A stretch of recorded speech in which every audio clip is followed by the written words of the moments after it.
Boa noite, meus aterrorizados. Aqui é Angel Black com mais uma história de terror para vocês. Mas antes de irmos para a história de hoje, peço para você que não é inscrito que se inscreva no canal. Deixa aquele like para fortalecer e ajudar o canal a crescer e compartilhe com seus amigos e também em todas as suas redes sociais. Agora, se você não gostar, compartilhe com seus inimigos e se vingue deles.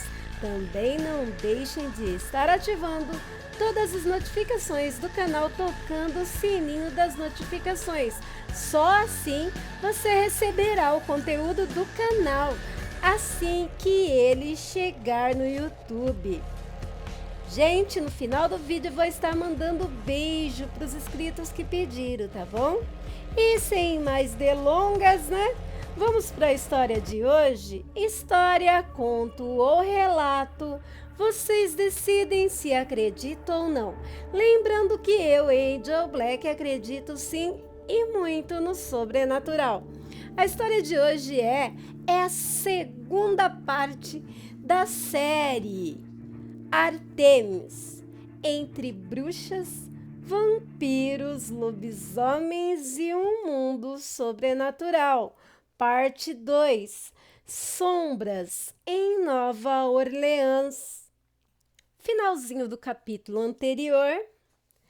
Em um pequeno avião que acabara de levantar voo, minha mãe deixava o México, sua terra natal, para trás e junto com Eric, sem saber o que lhe aguardava depois da fronteira, voando rumo a Nova Orleans e perdida em seus pensamentos, vez ou outra olhava para Eric, tentando desvendar em seus olhos azuis seu futuro incerto, e perdida em seus pensamentos e pouco a pouco perdendo a consciência, Maria Teresa acabou dormindo, só acordando quando o avião já havia pousado em seu novo destino.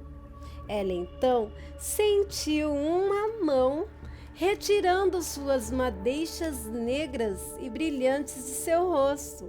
E quando ela finalmente abriu os olhos, Eric a fitava seriamente com aqueles lindos olhos azuis que ela não conseguia de jeito nenhum decifrar. Ele então lhe disse friamente: "Chegamos, Maria Teresa. Levante-se, o motorista já nos aguarda." Pelo que a minha mãe me contou, quando ela desceu daquele avião, ela ficou maravilhada com tudo que ela via. Ela via tantas luzes, mas tantas luzes. E Eric pegou ela pela mão e a conduziu, até o carro. Mas antes mesmo que eles entrassem, ele olhou para ela e disse: "Como te chamaremos a partir de hoje, menina?" Ela olhou para ele, e disse: "Bem, pelo meu nome mesmo, Maria Teresa, o nome que minha avó e meu avô me deu." Ele a olhou e riu sarcasticamente, dizendo: "Esse nome era da garota que deixamos do outro lado da fronteira. Bem, a partir de hoje, todos te chamarão de Senhora Marie. E eu, apenas eu, saberei seu nome de batismo, seu nome de perdedora. E aí apenas e somente apenas quando estivermos sozinhos, te chamarei de Terê, para você não se sentir tão estranha na minha terra." Minha mãe até pensou em tentar argumentar, pois ela amava o seu nome, mas achou melhor não dizer nada. Afinal de contas, mesmo sendo estranho e enigmático, aquele homem a havia salvado de um destino talvez pior que a morte na mão de Carlos. Então, ela simplesmente baixou a cabeça, conformada, e disse: "Está bem, Eric, como você quiser." Ele deu um sorriso vitorioso e continuou a puxá-la suavemente pelas mãos. Ajudou a entrar na luxuosa limusine que já os aguardava ali. Já era noite, mas minha mãe, que mesmo não concordando muito, naquela data passou a usar o nome de Marie para agradar Eric. Logo se esqueceu que estava chateada com ele e voltou-se a maravilhar-se com tudo que via. Era muitas luzes, música boa, gente dançando, bebendo, sorrindo. Ela nunca tinha visto algo tão mágico, tão surreal. Por alguns instantes, ela até chegou a esquecer de todo o sofrimento que a sua vida tinha virado. Todo o sentimento que ela sentia, a felicidade daquele povo de Nova Orleans era muito contagiante. Então, o carro parou em frente a um local muito iluminado, bonito e luxuoso. O motorista desceu e cordialmente abriu a porta para que eles, descessem e adentrassem naquele local. Sempre olhando para baixo, o motorista. Ele em nenhum momento olhava diretamente para Eric. Eles entraram naquele salão. Ele era maravilhoso. No palco, todo iluminado, tocavam músicas e a minha mãe ficou particularmente encantada com o som do saxofone. Era a primeira vez que ela via esse instrumento. Eric disse para que minha mãe ficasse sentada em uma mesa que sempre ficava reservada para ele, que logo alguém atenderia a ela.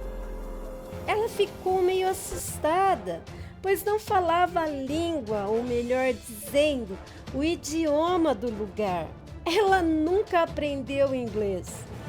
Mas logo uma moça que também era mexicana, assim como a minha mãe, chegou e disse a ela que Eric tinha a mandado para ficar junto com a minha mãe e ajudá-la em tudo que ela precisasse. Minha mãe não sabia, mas essa mulher seria uma grande amiga.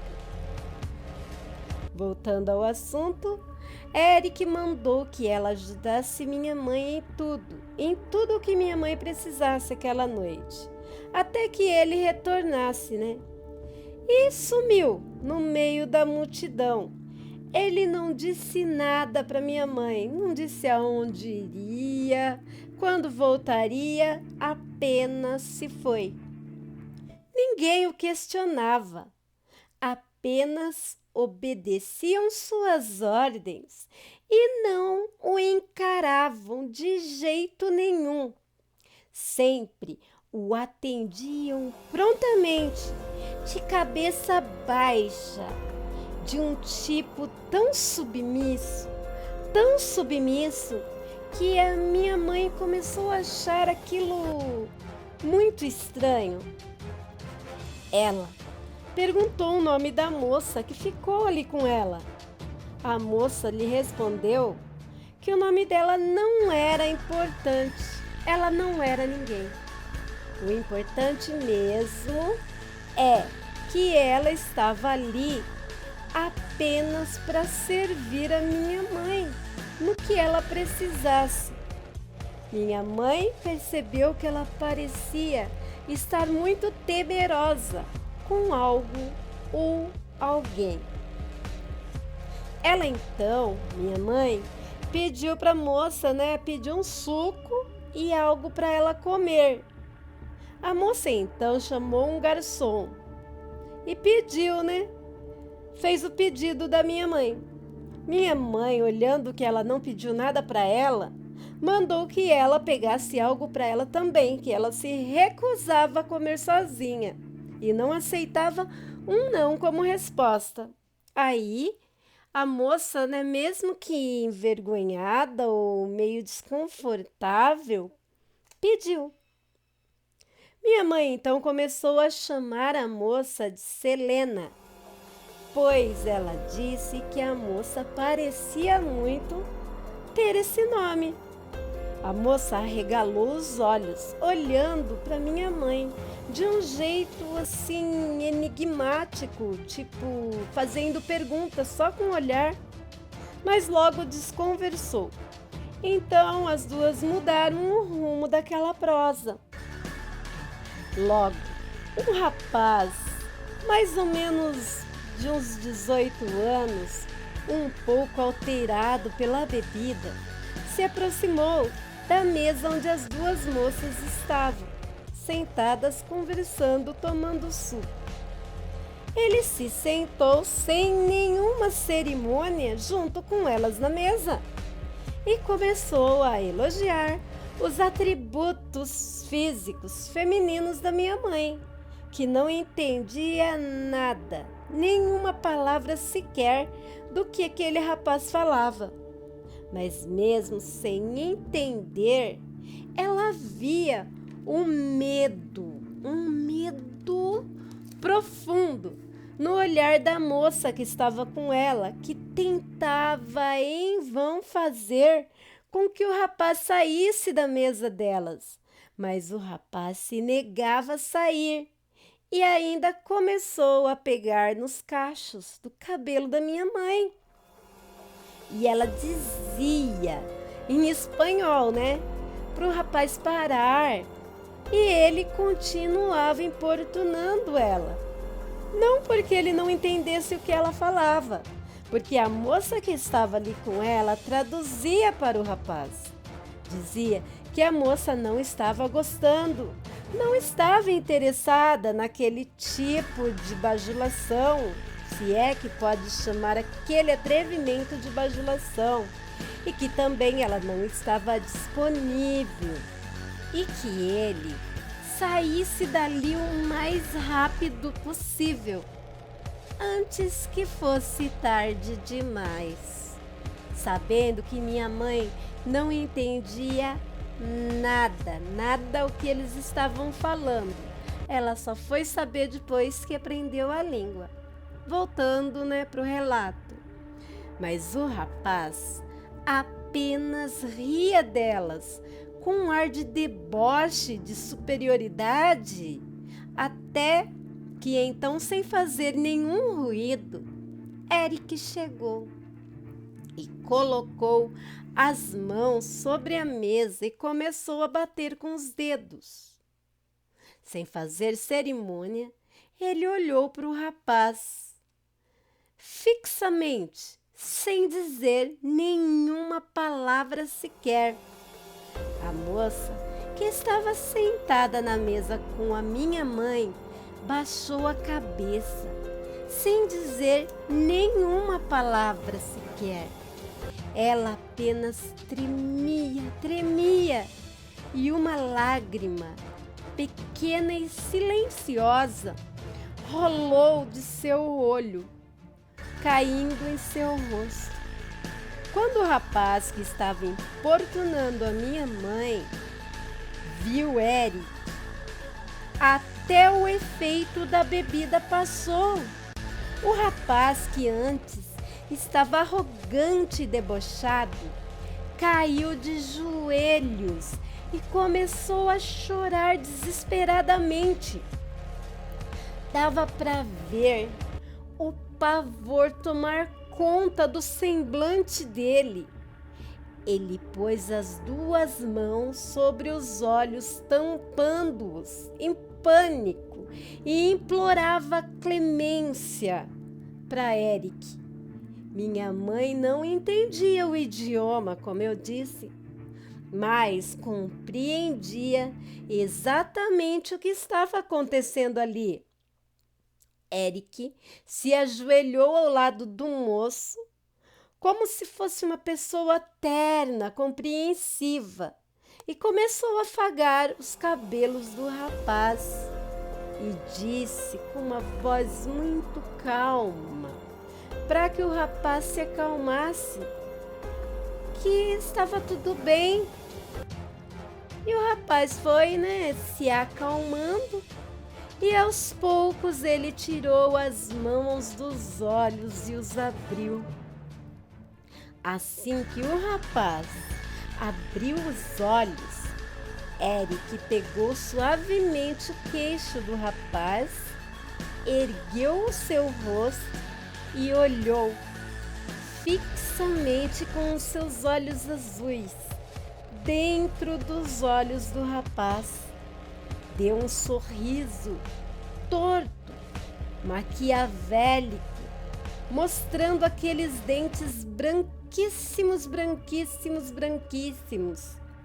Quando ele fez isso, minha mãe sentiu de novo um calafrio horrível por todo o seu corpo e ela teve a impressão de ver uma sombra negra enorme atrás do Eric.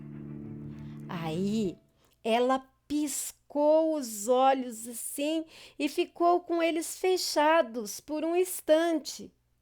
Respirou fundo e quando ela finalmente abriu os olhos, a sombra negra tinha sumido. Até que um barulho de algo se quebrando como um vidro fez ela mudar a direção do seu olhar. E de novo ela teve uma visão, no mínimo, horripilante. Ela viu o rapaz que a estava importunando, que Eric tinha olhado nos olhos. Ele estava com uma garrafa quebrada na mão, cheia de cacos pontiagudos, com os olhos parados, como se ele estivesse catatônico ou em transe. E do nada ele começou a golpear o próprio peito, sem parar com a garrafa. E mesmo com toda a brutalidade dos golpes que ele mesmo se desferia, o rosto dele continuava sem nenhuma expressão, com os olhos ainda parados, até que ele caiu no chão, se esvaindo em sangue. De repente, quando as pessoas se deram conta do rapaz ali, ensanguentado no chão, começaram uma correria, uma gritaria generalizada. E no meio de todo aquele tumulto, Eric apenas se sentou na mesa, segurando seu copo de uísque com gelo, com um sorriso de satisfação no rosto. Ele olhou para a moça que estava na mesa com ele. Essa começou a tremer com mais força, mas ele disse: fique calma, você, a partir de hoje, será a dama de companhia de Marie e ficará à disposição dela 24 horas por dia. E será como a sombra dela. A moça, ainda com a cabeça baixa, lhe respondeu como que num sussurro: Sim, e assim ele se levantou vitorioso, pegou a minha mãe pela mão e disse: Vamos, Marie. Ela se arrepiou toda quando aquele homem a pegou pela mão e ele pôde sentir um medo percorrer todo o corpo dela, pois podia também ouvir as batidas aceleradas do seu coração. Ele então parou, olhou bem dentro dos olhos dela, igual fez com o rapaz, e disse: Fique calma, pequena Marie. Eu não vou te fazer nenhum mal. Lembre-se de nosso acordo que fizemos no México. Ela também olhava fixamente para aqueles olhos azuis, mas de novo não conseguia decifrá-los. Aqueles eram os mesmos olhos que antes lhe trouxeram conforto, e naquele momento eles lhe traziam muito medo, pavor e calafrios. Ele olhou fixamente para ela de novo e disse com uma voz mais firme: Você só confia em mim, não é mesmo? E novamente ela não desviou o olhar dele, mas ela começou a tremer, pois novamente ela viu a enorme sombra negra atrás do Eric e o coração dela, que já estava acelerado demais, se acelerou mais ainda e ele pareceu ficar irritado. O sorriso, então maquiavélico e confiante, deixou-lhe o rosto. E no meio da sua irritação, por um momento, por uma fração de segundos, ela viu um pequeno vestígio de confusão em seus olhos. Ele então saiu praticamente arrastando bruscamente minha mãe em direção ao carro, e a moça mexicana os seguiu bem de perto. O motorista da limusine, quando viu Eric e as moças se aproximando rapidamente, ele desceu do carro mais rápido ainda para abrir as portas para que eles entrassem, pois ele percebeu que seu amo e senhor estava irritadíssimo e ele sabia muito bem o que aquilo significava. Ele já tinha sido vítima do ódio do Eric, já tinha sentido em sua própria pele e também já havia presenciado o que tinha acontecido com outros que não tiveram tanta sorte quanto ele, se é que pode-se dizer que aquele motorista tinha alguma sorte. Chegando no carro, antes de entrar no mesmo, Eric parou, segurando com muita brutalidade a minha mãe pelo braço e com a outra mão ele arrancou uma correntinha que ele percebeu que ela não tirava do pescoço. E quando ele puxou, viu que do lado de dentro da roupa estava escondido um crucifixo, preso na extremidade da corrente. Ele jogou tanto a corrente quanto o crucifixo no chão e empurrou Maria Teresa, a Marie, para dentro da limusine e entrou logo em seguida.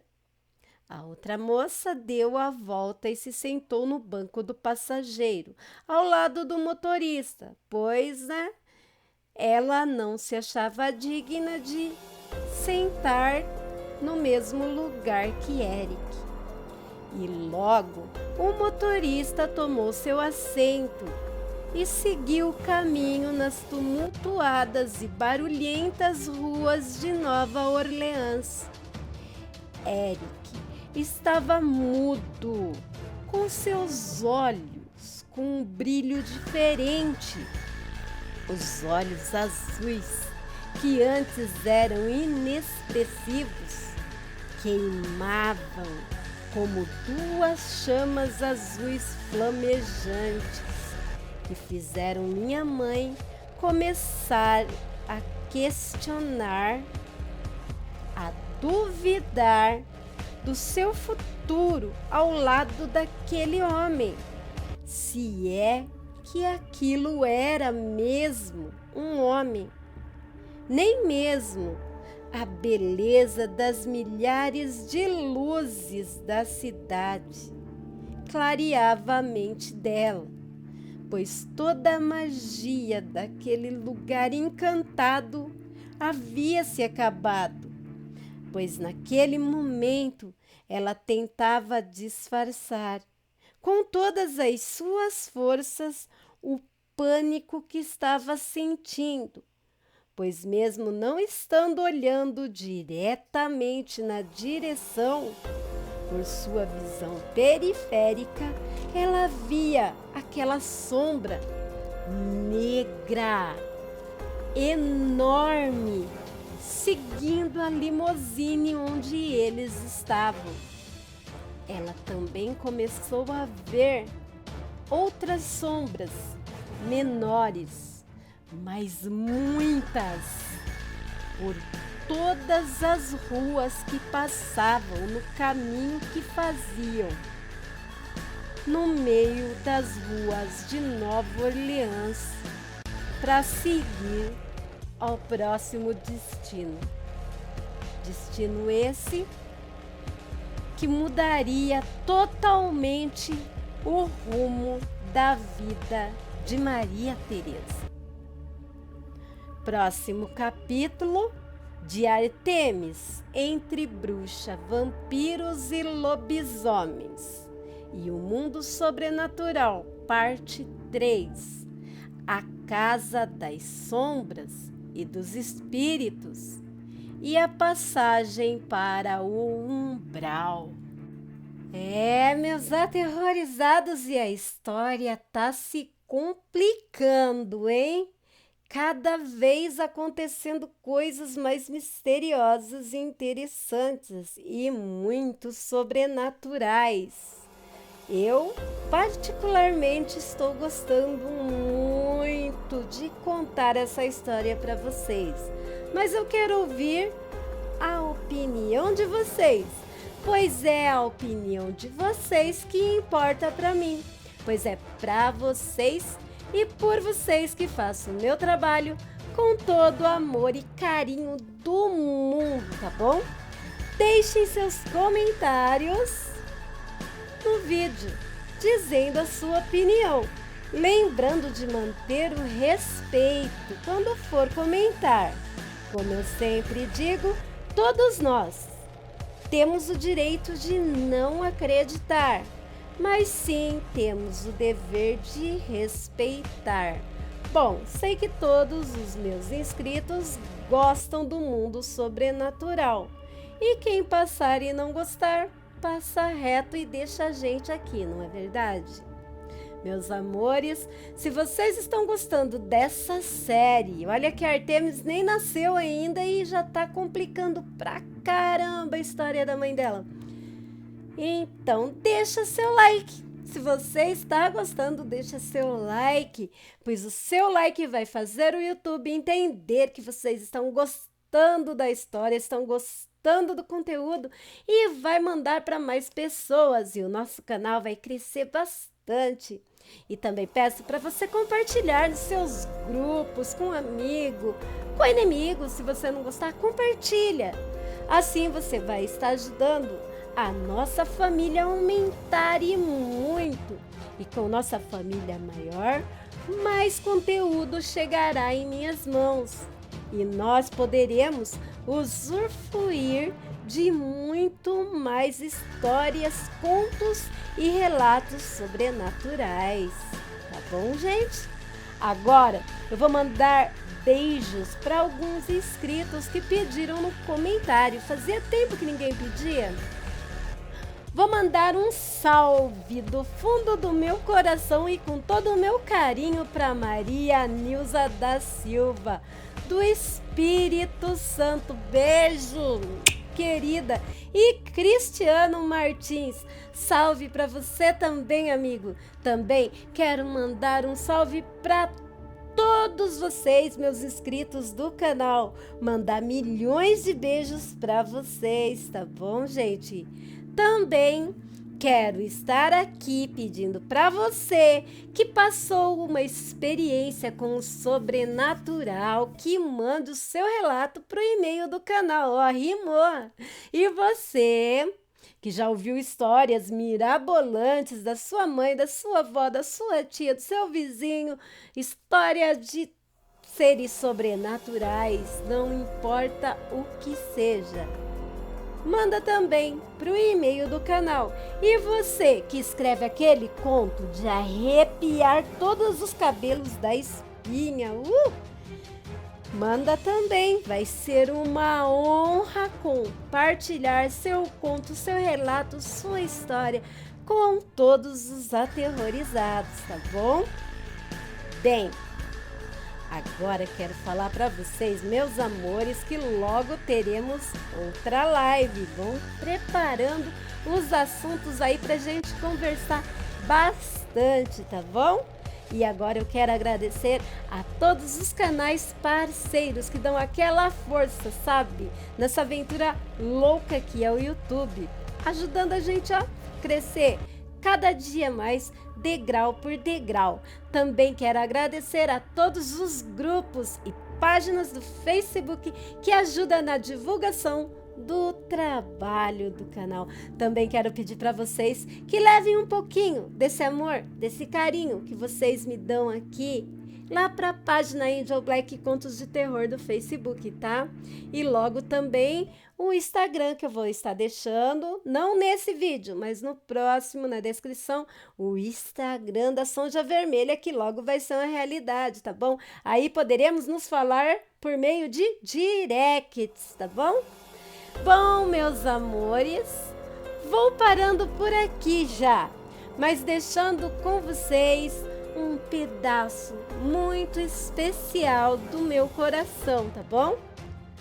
Boa noite, meus aterrorizados. Feliz Halloween que está chegando. E tenham bons sonhos. Amo vocês todos, ó. Mua!